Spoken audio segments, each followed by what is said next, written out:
ভোর রাতে শান্ত আলোয় কিংবা কোনো নির্জন সন্ধ্যায় যখন মনের ভেতরে অন্যায়ের বিরুদ্ধে লড়াই করার শক্তি কমে আসে, তখন মহাকালের বুক চিরে ভেসে আসে একটি অম্লীন সুর, একটি প্রতিশ্রুতি, যা কোনো মানুষের নয়, স্বয়ং পরমেশ্বর।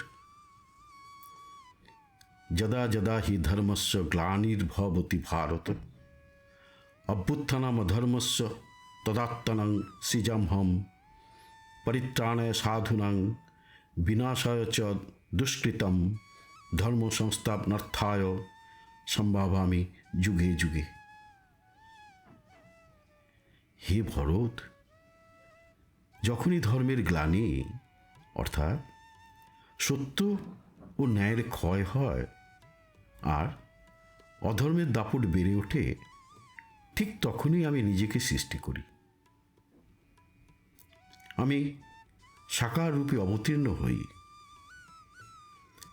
সৎ ও সাধু পুরুষদের রক্ষা করতে, দুষ্কৃতী অন্যায়কারীদের বিনাশ করতে এবং পৃথিবীর আবারও সত্য ন্যায় ধর্ম প্রতিষ্ঠা করার জন্য আমি যুগে যুগে বারবার ফিরে আসি। কিন্তু রতন, এই শ্লোক কি শুধু কুরুক্ষেত্রের যুদ্ধের? শুধুই কি 5000 বছর আগের কোনো ইতিহাস?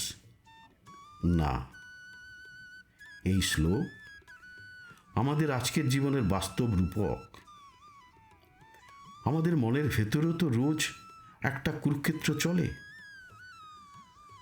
যখন হতাশ, লোভ আর অন্যায় আমাদের ভালো মনটাকে গ্রাস করতে চায়, সেটাই হলো আমাদের ভেতরের অধর্মের অভ্যুত্থান। আর ঠিক তখনই আমাদের মনের কোণে জমে থাকা বিবেক, আত্মবিশ্বাস আর সৎ চিন্তাটা জেগে ওঠে। সেই বিবেকই তো শ্রীকৃষ্ণের সেই রূপ, যা আমাদের প্রতিটা সংকটে সঠিক পথ দেখায়। পৃথিবীর আলো যতই অন্ধকারে ঢেকে যাক না কেন, অধর্মের আয়ু কখনো দীর্ঘ হতে পারে না।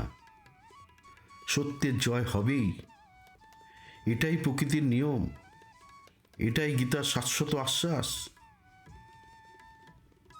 নমস্কার, আমি রতন।